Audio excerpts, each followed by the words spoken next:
Dan ini daftar isinya ya. Jadi karena pembahasan fikih haji itu lumayan banyak, jadi fikih haji ini akan 2 pertemuan ya. Jadi hari ini dan pekan depan itu masih seputar fikih haji, karena lumayan materinya banyak ya. Hari ini kurang lebih ini materinya, dari mulai dalil haji, kemudian syarat, kemudian juga bagaimana kalau pergi haji tapi uangnya minjem gitu ya. Ya, termasuk juga bekerja atau berniaga di saat haji. Nah, ini yang akan menjadi pembahasan kita di pertemuan kali ini, di pertemuan yang ke-12 ya. Nah, ini nanti yang pertemuan yang kedua terkait dengan haji, lebih kepada praktik dari mulai ihram, baik itu ihramnya untuk haji atau ihramnya untuk umroh, kemudian tawaf, sa'i, wukuf di Arafah, lempar jumroh, kemudian tawaf ifadah, tahallul, dan seterusnya ya. Ini nanti di pertemuan kedua, karena kalau 2 bagian besar ini disatukan di satu pertemuan, waktunya nggak akan cukup. Baik, kita mulai dari dalil haji. Ya, dalil haji ini sebenarnya banyak, ada beberapa, tapi ini diantaranya yaitu yang disebutkan dalam surat Ali Imran ayat 96 sampai ayat 97. A'udzubillahi minasyaitonirrajim. Inna awwala baiti wudi'a lin-nasi lalladzi bi Bakkah mubarakan wa hudan lil alamin. Bakkah ini Mekah. Fihi ayatum bayyinatum maqam Ibrahim wa man dakhalahu kana amina. Dalil hajinya yang mana? Walillahi 'alan nasi hijjul baiti man istata'a ilaihi sabila. Nah, itu dalil hajinya. Ya. Jadi nanti kalau berbicara haji ada syarat al-istita'ah di situ namanya. Al-istita'ah itu berarti kesanggupan atau kemampuan. Karena dalilnya man istata'a ilaihi sabila. Wa man kafara fa innallaha ghaniyun 'anil alamin. Ya. Definisi. Masuk ke definisi. Jadi definisi haji itu adalah huwa qasdun, Mekah. Jadi berangkat menuju ke tanah suci untuk apa?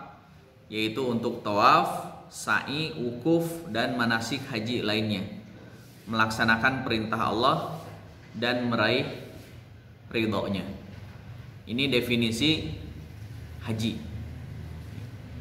Jadi kalau pergi ke Mekah kemudian tidak melaksanakan tawaf, tidak melaksanakan sa'i, tidak melaksanakan wukuf, ya bukan haji namanya. Ya, mungkin perjalanan biasa saja.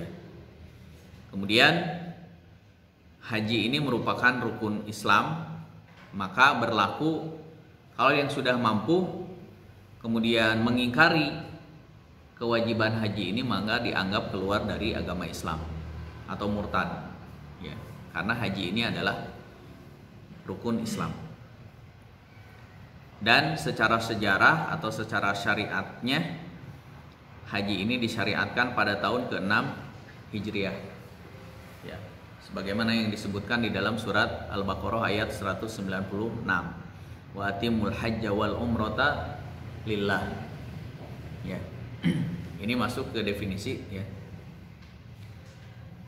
Nah, selanjutnya keutamaan haji yang disebutkan di buku ini ada 4 ya.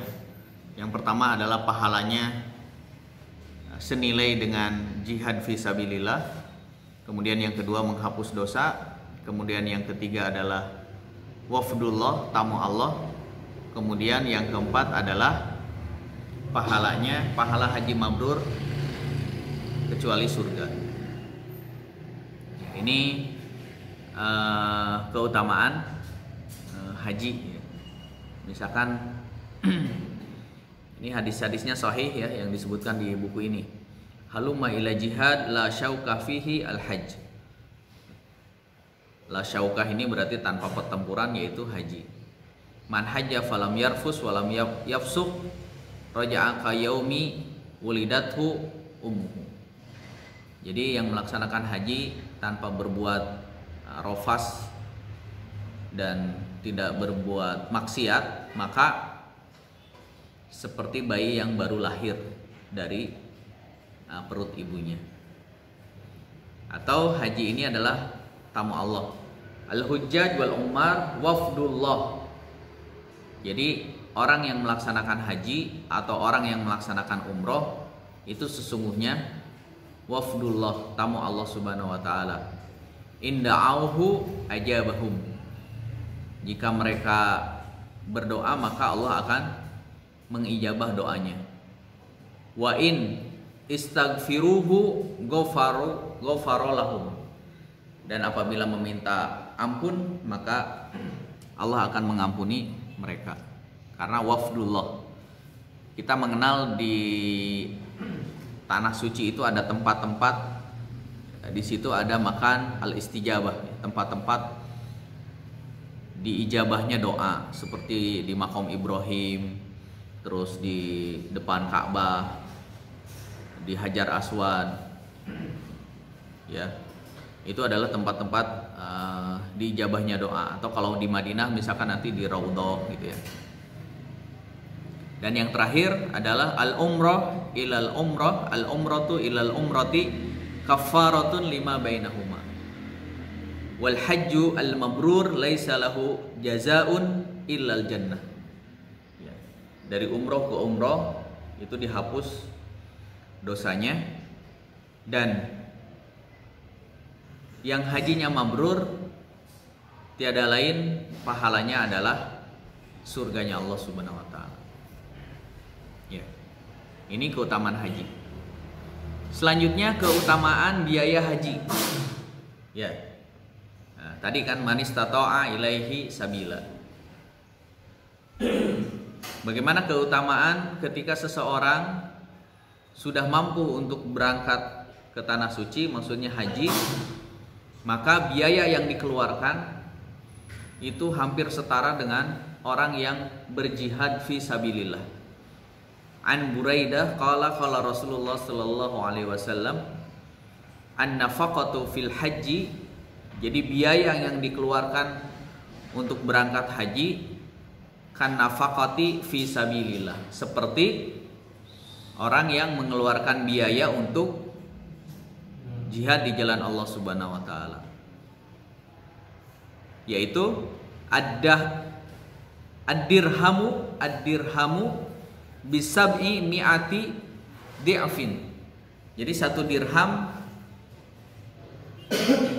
dilipat gandakan menjadi 700 kali. Jadi satu dirham yang dikeluarkan untuk biaya haji itu pahalanya dilipat gandakan atau nilainya dilipat gandakan menjadi 700 kali lipat. Kebayang ya? Satu dirham itu berapa ya? Dirham itu kan perak ya? Ya. Kalau dinar kan emas. Satu dirham berapa? Kalau di Indonesia sekarang kurang lebih berapa? Berapa? 4.000. Satu dirham. Ya. Kalau dinar itu kan 3 jutaan ya kalau nggak salah ya. Karena dinar itu emas, dirham. Berarti kalau misalkan dihitung aja biaya haji berapa? Biaya haji itu kalau reguler kan kurang lebih ya sampai dengan segala sesuatu mungkin di angka 35 jutaan lah ya. Kalau dengan syukuran sebelum berangkat dan lain sebagainya ya. Biasa kan kalau orang Indonesia kan gitu ya. Ya habislah 40 juta gitu ya.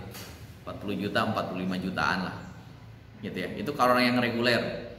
Tapi kalau yang ONH plus, yang haji plus itu bisa sampai minimalnya itu 85 juta ya, bisa sampai 100 jutaan. Ya.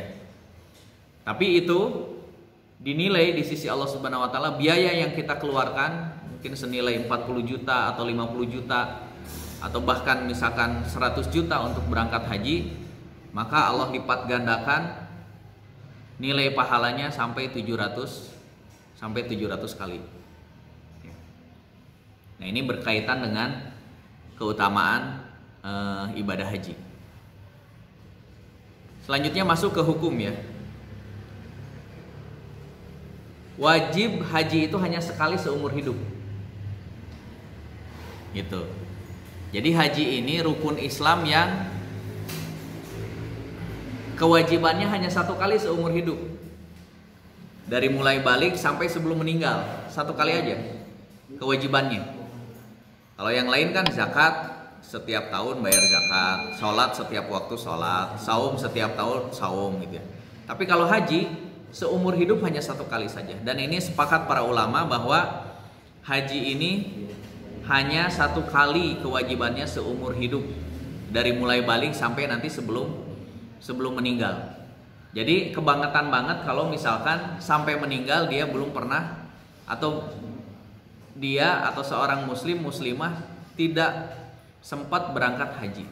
Karena kewajibannya hanya satu kali saja seumur hidup, dari mulai balik sampai sebelum meninggal. Nah, nanti di pembahasan selanjutnya akan dibahas bagaimana kalau orang yang meninggal tetapi belum sempat haji gitu ya. Seperti apa di dalam fikih pembahasannya. Ya. Atau misalkan seseorang bernazar. Nah, ini beda lagi.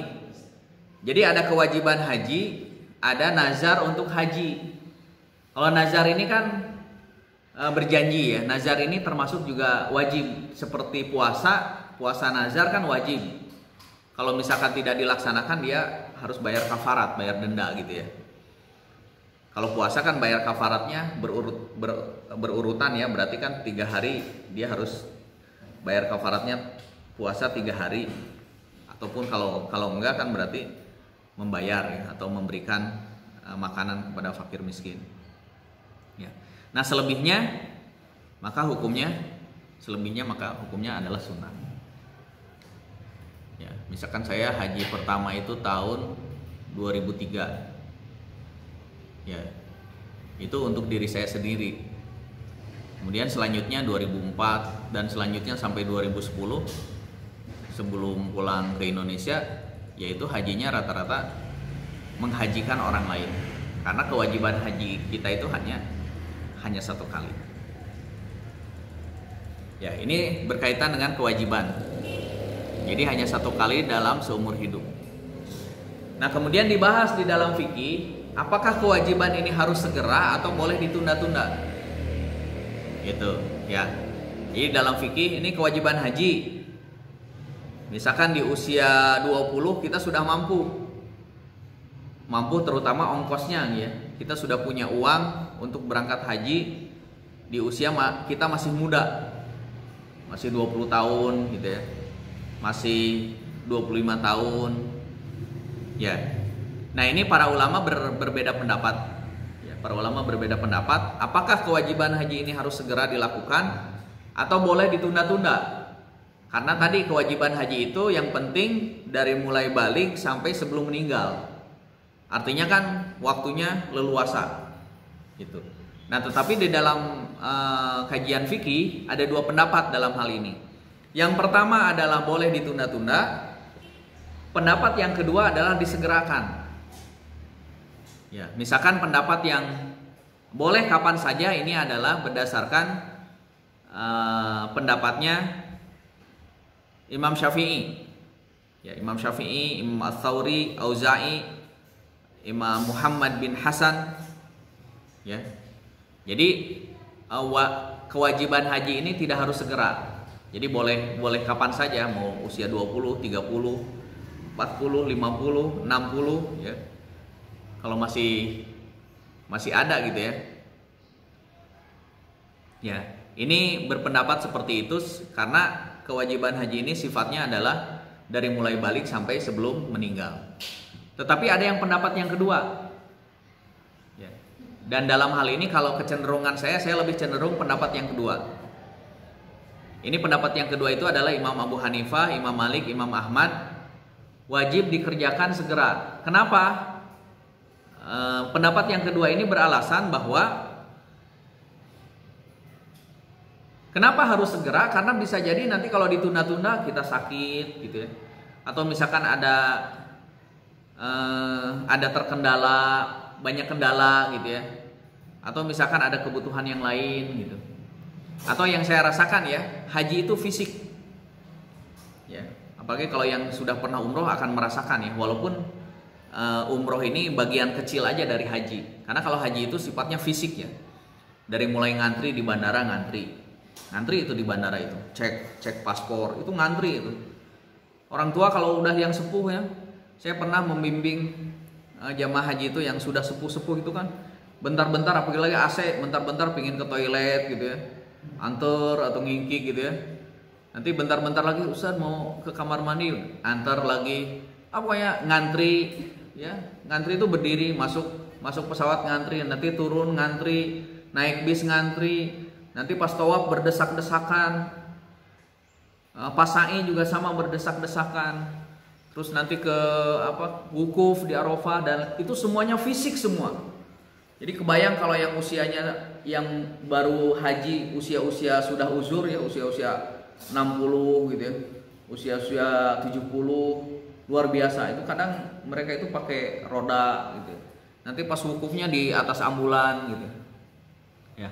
Makanya dalam hal ini saya lebih cenderung pendapat yang kedua, bahwa segeralah haji di usia secara fisik kita masih fit gitu ya. Karena bisa jadi jalan. Ya. Saya pernah tuh jalan dari mana? Dari Arafah ke Mina. Itu jalan gitu. Itu rata-rata jaraknya misalkan dari Mekah ke Mina ini kan kurang lebih sekitar 7 kilo gitu ya. Dari Mina ke Arafah juga sama, kurang lebih 7 kilo gitu ya.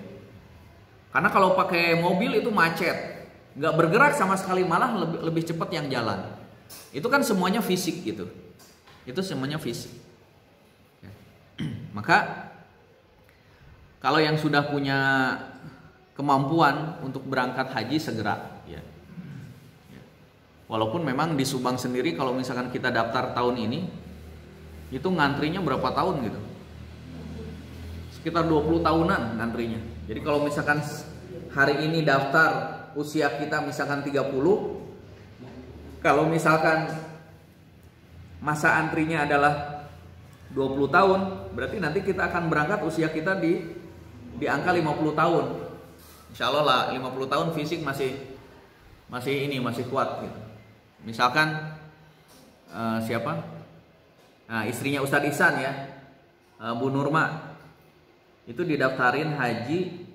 Itu kalau di Siskohat itu ada sistem secara terpadu ya, haji itu nanti diperkirakan berangkatnya itu tahun 2035 kalau nggak salah, dan itu posisinya usianya di usia 60 atau 60 tahun lebih gitu.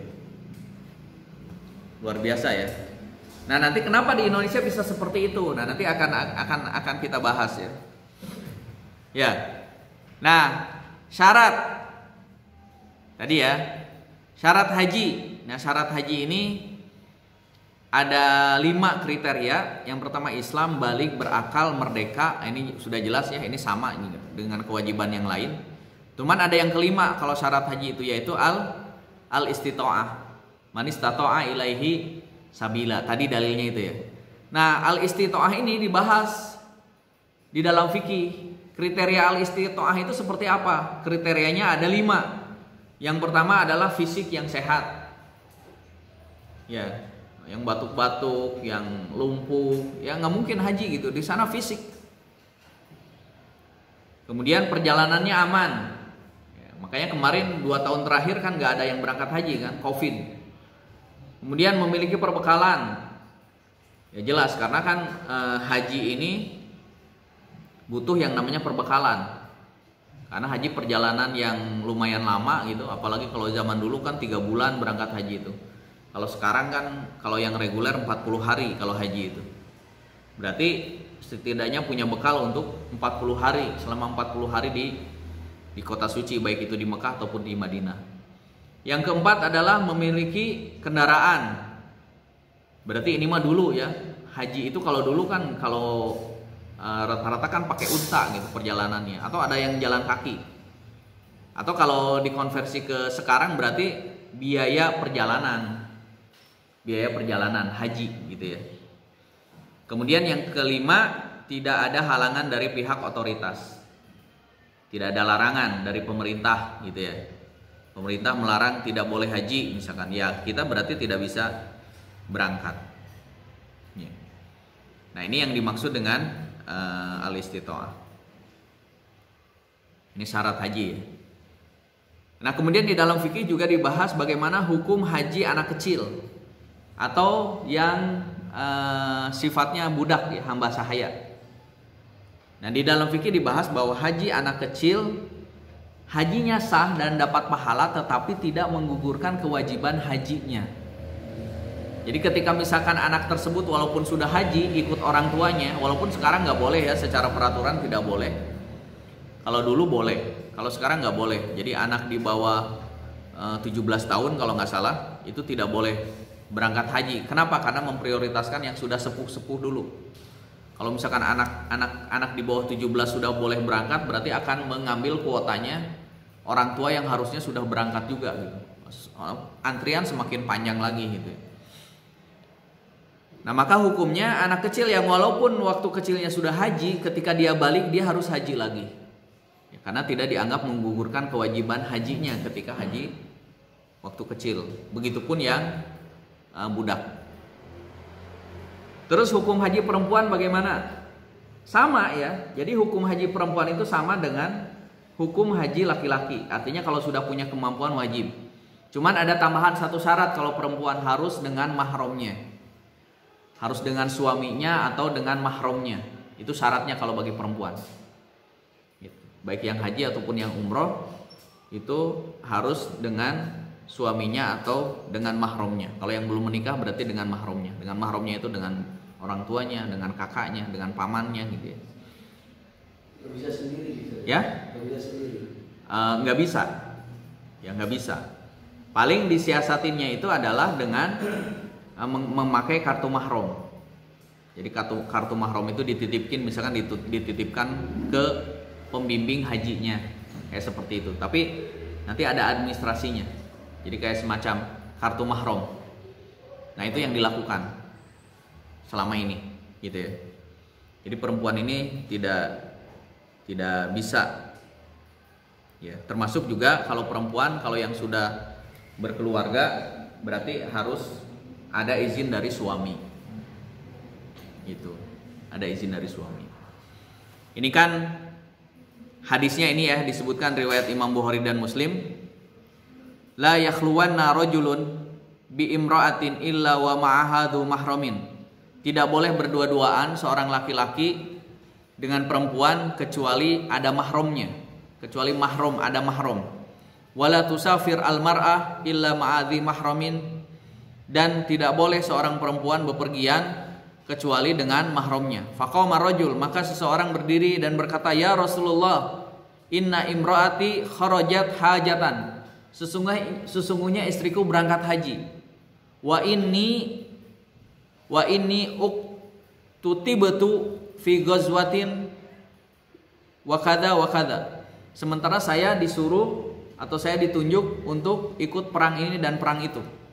Maka Rasulullah berkata, "Intalik fahajja ma'a imra'atuka." Maka berangkatlah dan hajilah bersama istrimu. Ya. Jadi ini dalil bahwa haji itu harus dengan, kalau bagi perempuan ya, haji itu harus bersama mahramnya. Kalau yang sudah berkeluarga berarti dengan suaminya, ataupun kalau tidak bisa dengan suaminya, dengan mahramnya, dengan kakaknya, dengan pamannya, dengan adiknya gitu ya, dengan orang tuanya, itu kan mahramnya gitu. Apalagi kalau yang belum menikah, berarti kan dengan mahramnya, dengan orang tuanya, dengan adiknya, dengan kakaknya, dengan pamannya gitu ya. Nah, ini berkaitan dengan haji bagi perempuan.